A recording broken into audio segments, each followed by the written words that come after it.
ntago Rahira. Are you still virgin? Who? Me? Me virgin? Yeah, you virgin. Mama wanjye se yakubwiye ko aroga. Njye ku myaka yanjye. Mu bastar ho mu Rwanda dufite. Niwe mustar wumva wakifuza kujyana nawe kuri date. Kagame. His Excellence. Mukagenda kuri date, yes. Ukamubaza.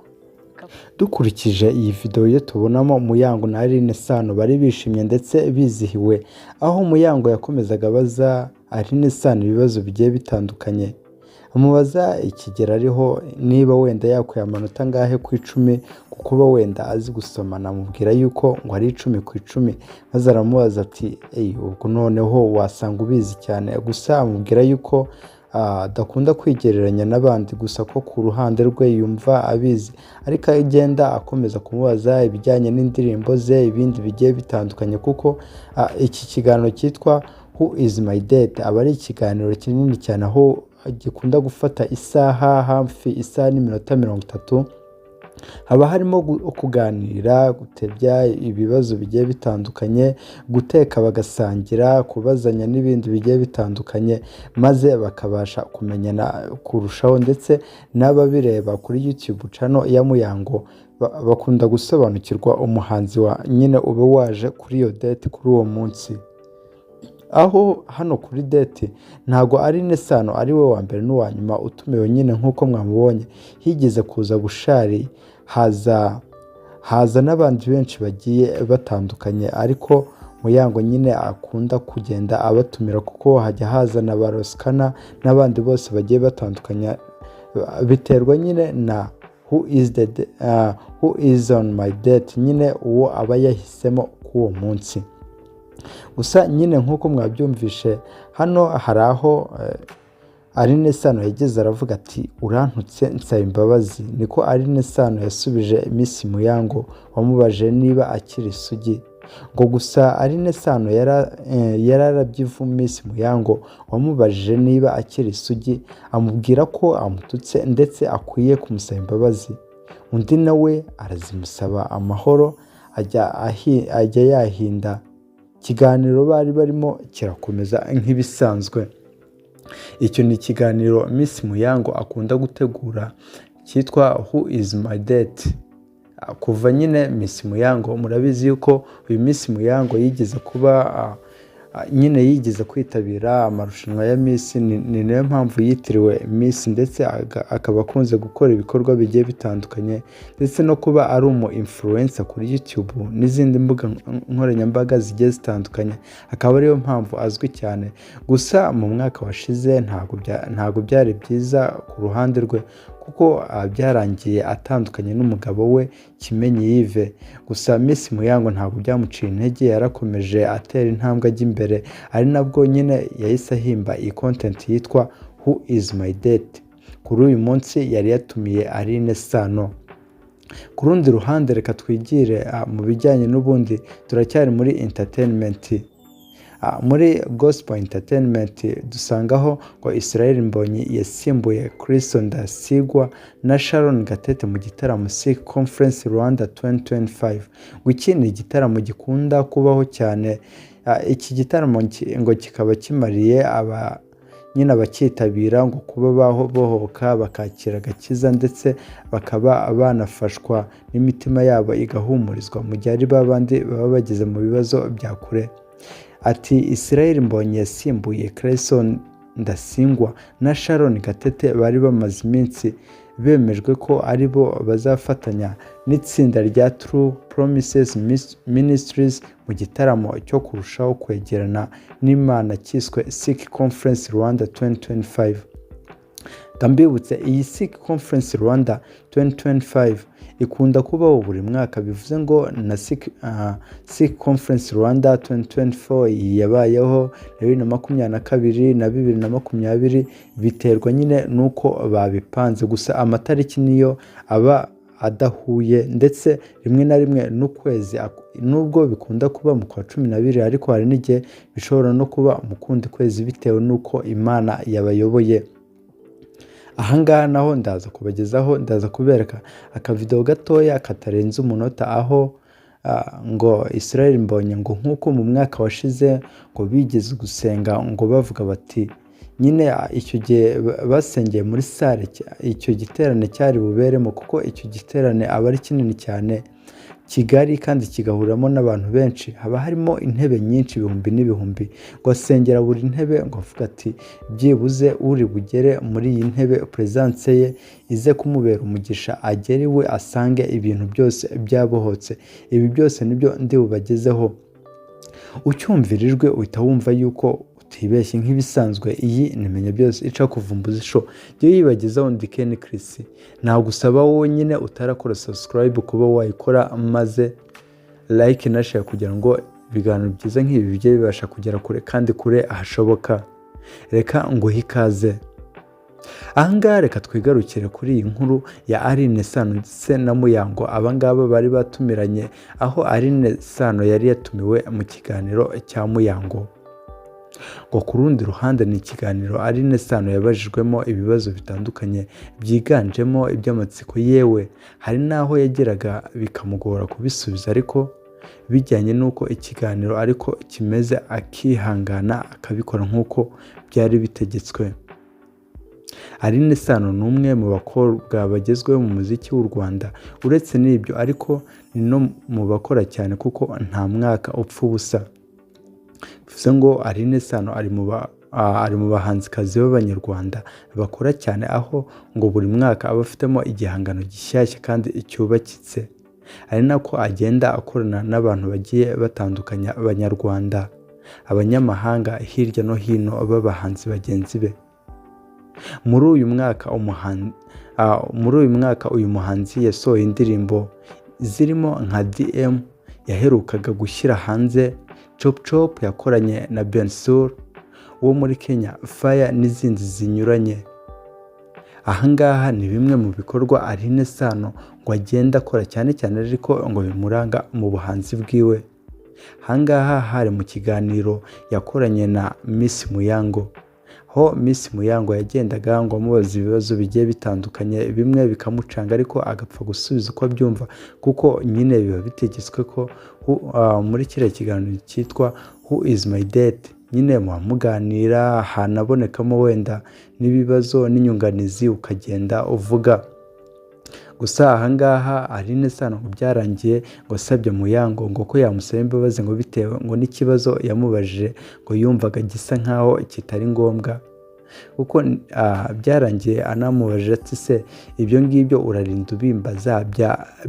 byarambayeho gute ubundi iwacu bakubwiye ko baroga ati mama ntagaroga ku buryo ngo umukobwa ngo ungana gutya ikindi kandi wo muri entertainment cyangwa se mu myidagaduro w'umusitari nkanjye yaba akimeze nka gutyo ubikeka ngayo amwe mu makuru ya Aline Sano ari gucicikana hanze aho ngo yari yatumiwe na Miss Muyango naho mu yandi makuru nabateguriye harimo ngo ni iki gitaramo ngo kizabera mu rusengero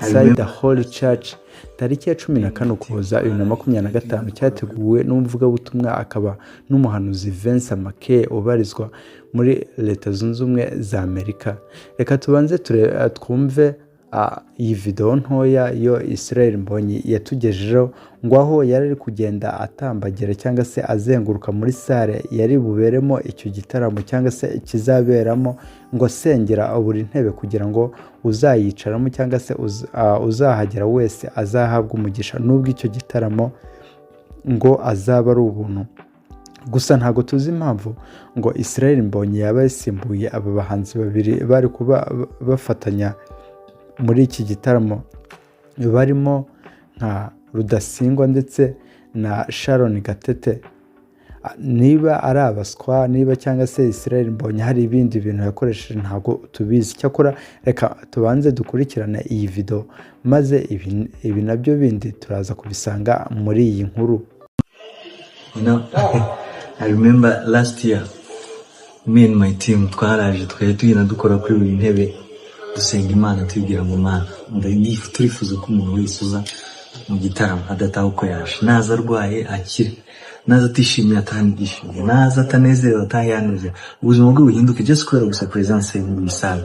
Rero I pray for the same prayer kugira ngo Imana izakuri kuri buri mutima w'umuntu wese uzabana natwe tariki 25. And obviously that's all about all these concepts. Nicyo tuzikorera no kugira ngo Imana ihindure ubuzima bw'abantu. Mbonye yavugaga ngo uburyo ngo mu mwaka washize ngo yagendaga ngo igiterane nk'iki cyenda gutegurwa, ngo yagendaga ngo asengera buri ntebe yari muri sale nyine hari bukorerwemo icyo gitaramo, avuga ati byibuze Imana imfashe buri presence y'umuntu cyangwa se uri bwicare mu ntebe imwe mo hano aze guhabwa umugisha, aze gutaha asanga wenda ibyiwe cyangwa se ibibazo byiwe byakemutse. Ngo nyine yasengaga the same prayer cyangwa se isengesho nk'iryo ngiryo yasenze mu mwaka ushize. Ati nta makuru menshi yigeze atangazwa y'impamvu Israel Mbonyi yasimbuye Christ Ndasingwa na Sharon Gatete. Icyakora amakuru ahari ahamya ko bamenyesheje abari gutegura iki gitaramo ku cyumweru kitaha bakazaba bahari. Ahangaha ngo bamenyesheje yuko ngo abo bahanzi babiri ngo bari gukora mu mwanya wa Israel Mbonyi, ngo hari umuntu wamenyesheje nyiri gutegura iki gitaramo yuko ngo abo bahanzi abe Ndasingwa ndetse na Gatete Sharon kuko batagombaga kuzaba bahari muri icyo cyumweru.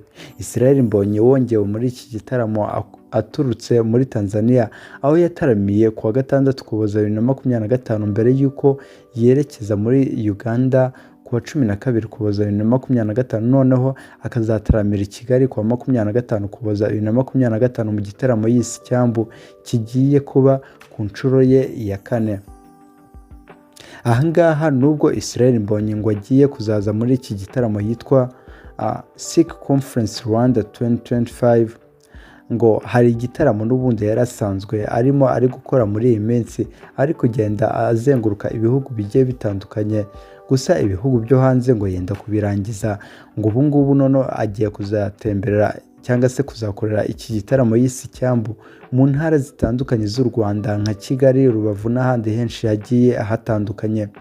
Ati Israel Mbonyi wongewe muri iki gitaramo aturutse muri Tanzania. Urumva yaraturutse muri Tanzania ngo ariho yakoreye igitaramo, niho yataramiye kuwa gatandatu Ukuboza 2025 mbere yuko yerekeza muri Uganda kuwa 12 Ukuboza 2025, noneho akazataramira i Kigali kuwa 25 Ukuboza 2025.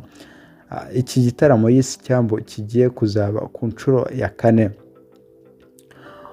Kuwa mbere cyangwa se tariki ya mbere Mutarama 2026, ubwo ni kubunane Israel Mbonyi akazataramira Rubavu, akarere ko hanze ya Kigali agiye gukoreramo iki gitaramo Icyambu ku nshuro ye ya mbere. Sikh Conference Rwanda 2025 igereranywa n'ijoro ryo guhishurirwa no kwegera Imana. Mu rugero rushya iki gitaramo kizatangira saa 9 ndetse kukinjiramo ngo azaba ari ubuntu. Bivuze ngo ku rundi ruhande mu isaha imwe cyangwa se mu minota 30 imyanya izaba cyangwa se iyo sale izaberamo igitaramo izaba yamaze kuzura, bitewe nuko iyo uyu mugabo cyangwa se Israel Mbonyi yateguye igitaramo ubundi niyo cyaba kiri no kwishyuzwa cyangwa se kwinjiramo ari ukwishyura itike. N'ubundi mu masaha makeya nyine haba huzuye aho hantu, habe muri BK Arena cyangwa se ahandi hantu, bitewe n'uburyo akunzwe kandi ashoboye. Noneho niba avuga yuko ku iki gitaramo gukinjiramo azaba ari ubuntu, ni iminota mikeya kikazaba cyuzuye. Igitaramo kizahuriza hamwe abantu b'ingeri zose barimo abaramyi, urubyiruko, imiryango n'abashaka Imana bazahurira hamwe kugira ngo bahimbaze Imana n'umutima wabo wose, babone ubwiza bwayo bwimbitse ndetse n'imbaraga zayo zibasesekareho. Prophet Vincent Make uzabwiriza abazitabira Sikh Conference 2025 yavuze ko umunsi kizaberaho watoranyijwe n'Imana kugira ngo abantu bayo bakire gukira, ubuhanuzi, imbaraga nshya no guhindurwa mu buryo bw'umwuka no mu mibereho. Yagize ati iki ni igihe cyo gusubira ku Mana, gusubizwa no kwinjira mu mwaka mushya dufite umurongo n'inyigisho ziturutse ku Mana ubwayo. Ijambo seek risobanura gushaka Imana, kuyegera no kuyizera n'umutima wose, nk'uko Yeremiya igice cya 29 umurongo wa 13 habivuga bati nimunshaka n'umutima wanyu wose muzambona. Ngo nuko muri Yeremiya nyine habivuga, akaba ariyo mpamvu iki gitaramo bacyitiriye iri jambo rikomeye ryo muri Bibiliya.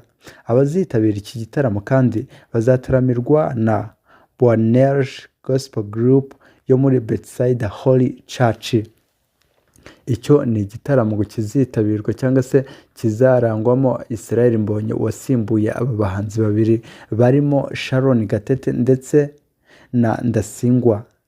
Ku rundi ruhande nabagejejeho inkuru ya mbere, aho nababwiraga ku nkuru ya Aline Sano, aho yari ari mu kiganiro cyitwa Who is my date today cya Miss Muyango, aho yabajijwe ibibazo byinshi, bimwe bikagenda bimucanga akagenda bisubiza uko byumva, gusa ageza naho bitewe hari ikibazo yabajijwe atangira nyine kwivuguruza cyangwa se anavuga n'ibintu bitanahuye, gusa yanzura avuga ati ibyo ntago ariko bimeze, kuko iwabo ntago baroga cyangwa se mama we ntago aroga. Kandi ahita abwira Muyango ati nsaba imbabazi ku bw'icyo kibazo, gusa yaratebyaga. Nkuru ya kabiri nabagezagaho nibijyanye nyine ngo na kiriya gitaramo cyitwa I remember last year 25 kizaba kirimo na Israel Mbonyi. Nkunda kubabwira yuko inkuru nziza nk'izi ari akagaruka nk'ibisanzwe. Iyi yarimenya byose ica kuvumbuza isho yibagezaho ndi Ken Chris. Nakwibutsa wowe waba wibagiye gukora subscribe kuba wayikora, amaze like na share kugira ngo ibiganiro byiza nk'ibi bijye bibasha kugera kure kandi kure hashoboka. Reka ngusezera nkubwira nti hasta la vista.